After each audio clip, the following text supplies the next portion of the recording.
이 땅에 사는 사람들은 거할 집이 필요합니다. 사람뿐만 아니라 짐승들도 보금자리를 가지고 있습니다. 추위와 더위를 피하고 비바람을 피하고 세상으로부터의 보호받기 위해서 보금자리가 필요합니다. 우리가 사는 이 시대의 대부분의 사람들은 청춘의 대부분을 집과 자녀에 투자 많이 합니다. 이것은 거의 대부분 모두에게 필수품과도 같기 때문입니다. 그런데 이런 필수품이 가난한 이들에게는 그림의 떡이며 부한 자들에게는 투기와 비리의 온상이 되고 있는 것이 오늘 우리들의 가슴 아픈 현실이기도 합니다. 이런저런 이유로 모두에게는 장막이라고 하는 것이 이 땅에서 더욱 필요해지게 되었습니다. 그런데 바울이 여기서 집 하나를 더 소개합니다. 바로 영원한 집이 있다고 그가 고백하고 있습니다. 그가 소망한 그 영원한 집이 성도인 우리들의 집이라는 것을 여러분 믿을 수 있기를 간절히 축원을 드리겠습니다. 그렇다면 이 영원한 집, 하나님과 영원히 사는 그 집에 관해서 오늘 우리가 은혜를 나누기를 소원합니다. 첫째는 성도는 영원한 집이 있다는 사실을 믿어야 합니다. 1절에 보면 이렇게 말씀합니다. 만일 땅에 있는 우리의 장막집이 무너지면 하나님께서 지으신 집 곧 손으로 지은 것이 아니요 하늘에 있는 영원한 집이 우리에게 있는 줄 아느니라, 이렇게 말씀하고 있습니다. 바울은 본장에서 이 땅에 있는 집을 장막집이라 그렇게 소개를 합니다. 이 장막집은 헬란말로 스케누스라고 이렇게 발음을 합니다. 이 스케누스라고 하는 것은 천막, 텐트를 가리키는 말로서 일시적으로 거주할 수 있는 곳을 갖다가 스케누스 이렇게 말하는 것입니다. 사도행전 18장 3절에 보니까 바울은 천막을 만들면서 사역을 했기 때문에 그 일시적인 집의 개념을 장막으로 설명하기가 아마 쉬웠을 것입니다. 그런데 바울은 일시적인 장막, 이 텐트 생활이 그의 목적이 아니라는 것을 분명히 밝히고 있습니다. 그가 말하고 싶은 것은 영원한 것, 영원한 집이었습니다. 그는 영원한 집에 소망을 두고 있다는 사실을 그는 숨기지 않았습니다. 중요한 것은 이 영원한 집에 가기 위해서는 우리 모두 죽어야만 한다는 것입니다.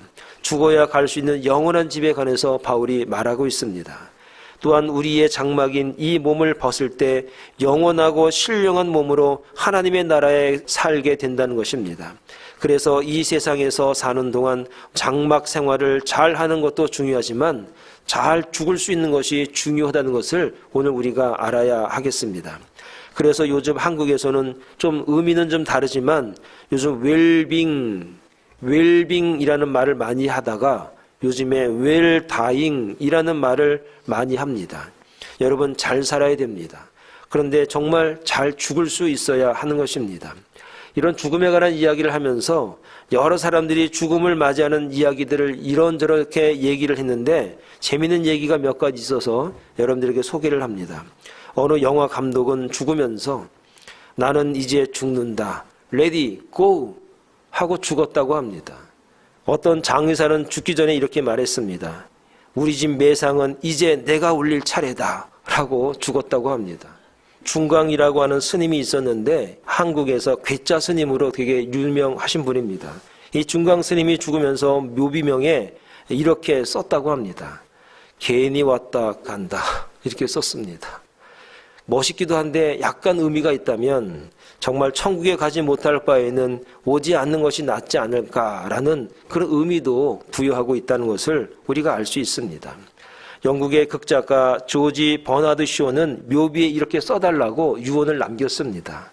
우물쭈물 살다 내가 이럴 줄 알았지 라고 하는 엉뚱한 글귀를 만들어 놓기도 했습니다. 죽음, 이 죽음이야말로 요즘 같은 위험한 세상에서는 우리 생의 마지막에 기다리고 있는 것이 아니라 우리 삶의 도처에 도사리고 있는 것 같습니다. 그래서 시편 기자는 우리의 인생을 가리켜서 사망의 음침한 골짜기를 걷는 것과 같다라고 말하고 있는 것입니다. 여러분, 우리들은 너나 할 것 없이 누구나 일시적으로 살아온 장막을 벗게 되어 있다는 사실인 것입니다. 그리고 주님 앞에 서게 됩니다. 그때는 지금 우리들이 장막에서의 삶 가운데서만 그때를 준비할 수 있다는 겁니다. 주님을 만나기 위해서는 지금 우리가 어떻게 사느냐, 그게 중요하다는 겁니다. 고린도전서 7장 30절에 보니까 이렇게 말씀하고 있습니다. 우는 자들은 울지 않는 자같이 하며 기쁜 자들은 기쁘지 않는 자같이 하며 매매하는 자들은 없는 자같이 하며 세상 물건을 쓰는 자들은 다 쓰지 못하는 자같이 하라. 이 세상의 외형은 지나감이니라. 오늘 저와 여러분들의 살아가고 있는 이 삶의 외양들의 모습은 그냥 지금도 지나가고 있다는 것을 여러분 깨달아야 할 것입니다. 야고보서 1장 10절과 11절에 보니까 이렇게 또 말하고 있습니다. 부한 자는 자기의 낮아짐을 자랑할지니 이는 그가 푸르의 꽃과 같이 지나감이라. 해가 돋고 뜨거운 바람이 불어 풀을 말리면 꽃이 떨어져 그 모양의 아름다움이 없어지나니 부한 자도 그 행하는 일에 이와 같이 쇠잔하리라 라고 말하고 있습니다. 이처럼 부한 것도 영원하지 못하고 산과 하늘도 영원하지 못하다고 성경이 말하고 있습니다. 우리가 딛고 선 땅도 영원하지 않습니다. 우리의 육체 또한 영원하지 않다는 사실을 우리가 인식하고 알아야 합니다. 예수님도 요한복음 14장 2절에 이렇게 말합니다. 내 아버지 집에 거할 곳이 많도다. 여기가 영원하지 않기 때문에 예수님이 말씀하시는 게 무엇입니까? 내 아버지 집에 거할 곳이 많다. 그렇지 않으면 너희에게 일렀으리라. 내가 너희를 위하여 거처를 예비하러 간다 라고 말씀을 하셨습니다. 사랑하는 여러분, 바울이 확신하고 있는 하늘의 영원한 집은 사람의 건축의 기술로 시공된 것이 아니라 하나님께서 친히 지으신 집이라는 사실을 여러분 믿을 수 있길 바랍니다. 하나님께서 지으셨다는 것은 완전하다는 것입니다. 거룩하다는 의미를 우리가 알아야 합니다. 바울은 이 나라에 대한 확고한 소망을 가지고 있었습니다. 바울처럼 하나님의 나라에 소망을 두고 우리도 함께 살 수 있기를 바랍니다. 육신의 몸을 벗고 부활하신 신령한 몸을 입으려는 소망이 오늘 저와 여러분들 성도들 모두에게 함께 할 수 있기를 간절히 축원을 드리겠습니다. 두 번째로 성도는 영원한 집을 사모해야 된다라고 바울이 말합니다. 2절의 말씀에 이렇게 말합니다. 참으로 우리가 여기 있어 탄식하며 하늘로부터 오는 우리 처소를 더딥기를 간절히 사모하노라 라고 2절의 말씀에 그렇게 기록합니다. 영원한 사상가 C.S. 루이스가 악마의 편지라는 유명한 책에 보면 사단이 부하들에게 자신의 전략을 설명하는 부분에서 다음과 같은 내용을 말하고 있습니다. 그리스도인들로 하여금 내세를 인정하게 하라. 그러나 그것을 믿고 사모하지는 못하게 해라. 사단의 대장이 사단들에게 그렇게 시키는 겁니다. 이 말의 의미가 무엇이냐면 여러분 이렇습니다. 영원한 집, 천국을 알고 인정하게 하라는 겁니다. 그런데 내세를 인정하는 것과 사모하는 것은 굉장한 차이가 있기 때문에 사모하지는 못하게 하라는 것이 사단의 전략이라는 겁니다. 그래서 미국 사람들에게 내세의 존재에 관해서 믿느냐는 질문을 했습니다. 그런데 놀랍게도 믿는다고 답한 사람이 80%나 됩니다. 그런데 정말 더 재미있는 게 뭐냐면은 그러나 그 중에 내세를 사모하는 사람은 10%도 안 된다는 것입니다. 이게 무슨 말이냐면 하나님 나라는 있다는 겁니다. 천국은 있다는 겁니다. 그런데 거기를 사모하지는 않는다는 겁니다.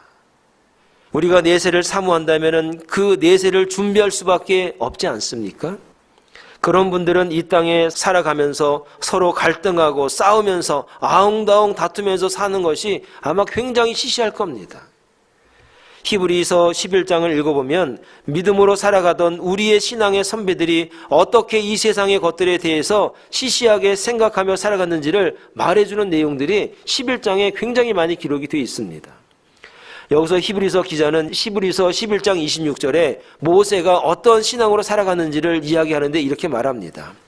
믿음으로 모세는 장성하여 바로의 공주의 아들이라 칭함받기를 거절하고 도리어 하나님의 백성과 함께 고난받기를 잠시 죄악의 낙을 누리는 것보다 더 좋아하고 그리스도를 위하여 받는 수모를 애굽의 모든 보화보다 더 큰 재물로 여겼으니 이는 상 주심을 바라봄이라.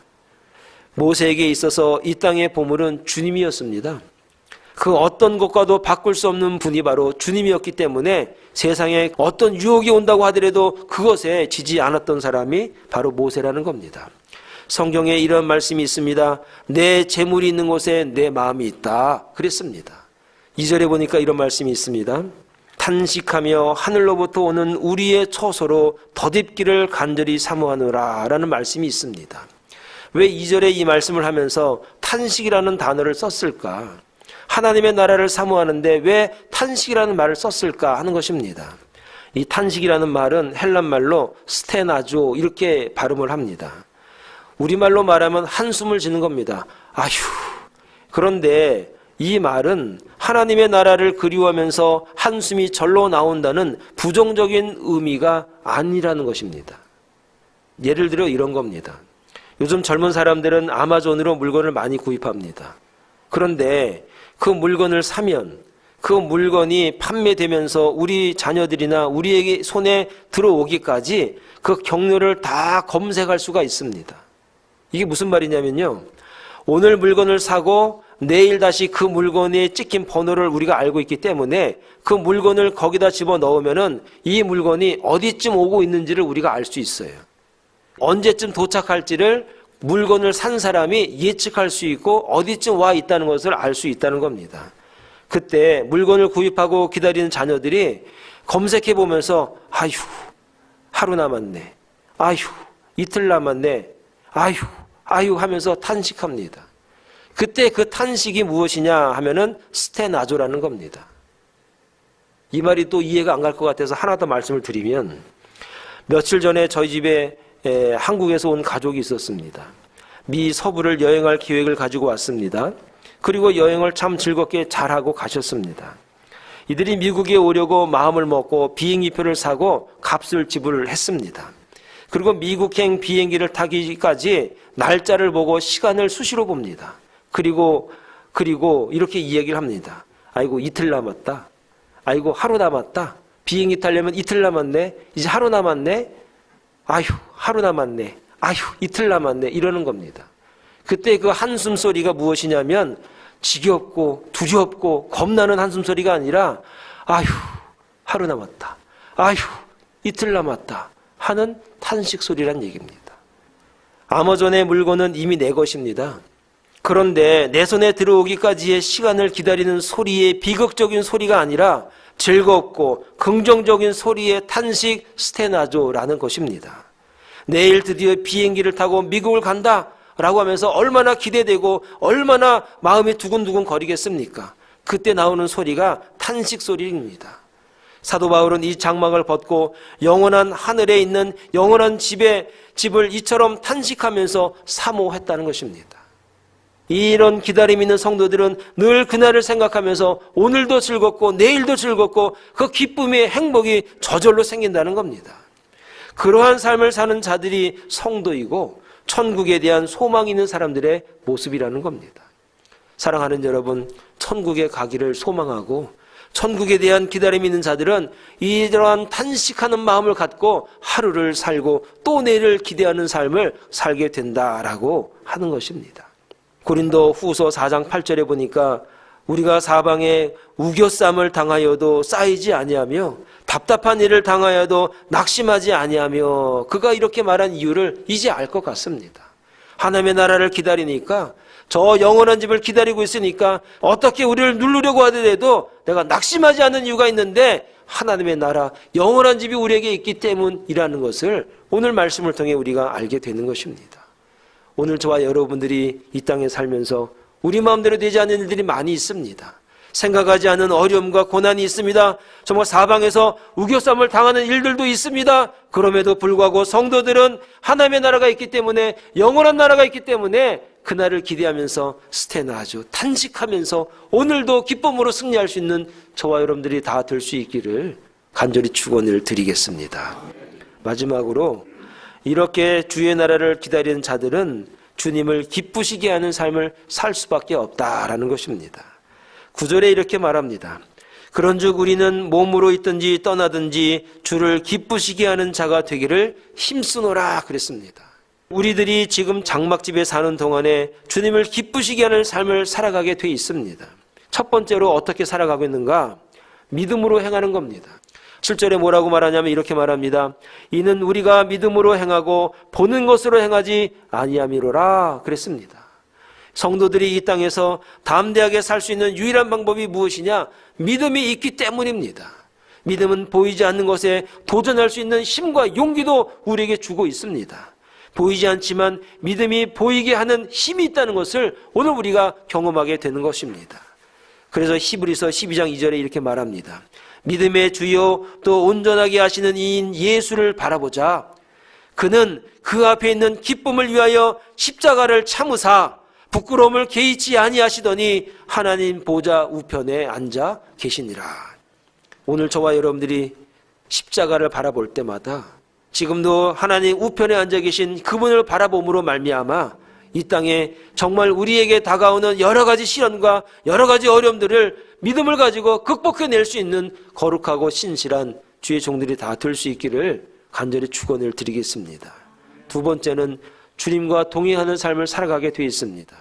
8절에 보면 우리가 담대하여 원하는 바는 차라리 몸을 떠나 주와 함께 있는 그것이라 그랬습니다. 주님과 함께하는 것이 우리의 소망이 될 수밖에 없는 겁니다. 여러분, 주님이 나와 함께 계시다는 것을 인식하고 있어야만이 우리들이 투명한 삶을 살 수 있습니다. 사람들이 범죄하는 이유는 주님이 함께하고 있다는 것에 대해서 믿지 않기 때문입니다. 범죄자가 왜 범죄를 저지릅니까? 왜 사람을 죽입니까? 그것은 아무도 나를 보고 있지 않다는 겁니다. 그런데 하나님이 나와 함께하고 있다는 것을 믿으면 우리는 깨끗하게 살 수 있고 투명하게 살 수 있고 정직하게 살 수가 있고 경건한 삶을 살아갈 수 있다는 것을 여러분 우리가 알아야 됩니다. 그래서 예수 믿는 사람, 주님이 동행하는 사람, 깨끗한 사람, 정직한 사람, 그렇게 살려고 애쓰는 사람, 그렇게 되려고 힘쓰는 사람이 바로 주님과 동행하는 사람이다라는 것입니다. 세 번째는 상급을 쌓아가야 됩니다. 10절에 보니까 이렇게 말합니다. 이는 우리가 다 반드시 그리스도의 심판대 앞에 나타나게 되어 각각 선악간에 그 몸으로 행한 것을 따라 받으려 함이라 그랬습니다. 우린 다 하나님 앞에 심판대 앞에 섭니다. 그런데 믿는 자들에게 심판대는 선악을 구별해내는 판정을 내리는 것이 아니라 상급을 위한 판단이라는 것을 우리가 알아야 됩니다. 여러분, 심판대 하니까 지금도 두려운 분들이 많아요. 왜냐하면 가만히 생각하니까 죄가 많거든요. 나쁜 짓 한 게 굉장히 많아요. 그게 막 이게 좀 답답할 때가 있어요. 그래서 죽으면 그것 때문에 나 이거 천국 앞에서 빠꾸 당하는 거 아니야? 그런 분들이 있단 말이에요. 그런데 예수 믿는 사람들은 심판대 앞에 심판이 천국, 지옥 그런 심판이 아니라는 거예요. 예수 믿는 사람들은 이 땅에서 하나님의 은혜를 통해서 상급을 주기 위한 심판이라는 거예요. 잘했어, 수고했어, 열심히 살았구만, 하나님의 상급을 주기 위한 심판이라는 거예요. 그게 예수 믿는 사람과 안 믿는 사람의 차이예요. 그래서 오늘 저와 여러분들은 하나님의 나라에 가서 하나님이 주신 상급이 있다는 것을 믿고 열심히 생활할 수 있는 주의 종들이 되기를 바라겠습니다.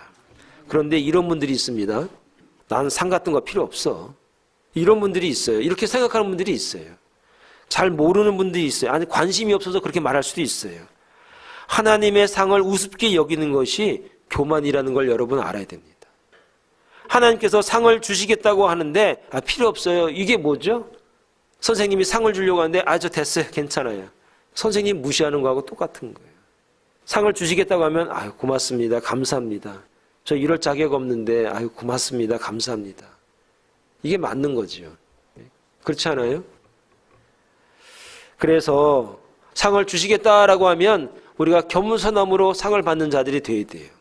이 양 받으려면 좋은 거, 많이, 크고 받는 게 좋지 않아요? 그럼 이 땅에서 우리가 어떻게 살아가야 되죠? 많이 뿌려야 돼요. 하나님의 뿌린 대로 거두게 하신다 그랬어요. 사랑을 뿌려야 됩니다. 겸손을 뿌려야 됩니다. 헌신을 뿌려야 됩니다. 이런 사랑들을 많이 뿌려야 됩니다. 그러면 나중에 하나님의 나라에 가면은 하나님께서 우리에게 상을 주셔요. 우리가 가지고 갈 수는 없어요. 하나님의 나라에. 아무것도 가지고 갈 수가 없어요. 아무것도 가지고 갈 수 있는 능력이 있는 사람은 세상에 아무도 없어요. 그런데 보낼 수는 있어요. 하나님의 나라에 우리의 상을 많이 쌓아놓고 보낼 수는 있어요. 사랑을 보낼 수 있습니다. 헌신을 보낼 수가 있습니다. 여러분 이 땅에서 많이 보내세요.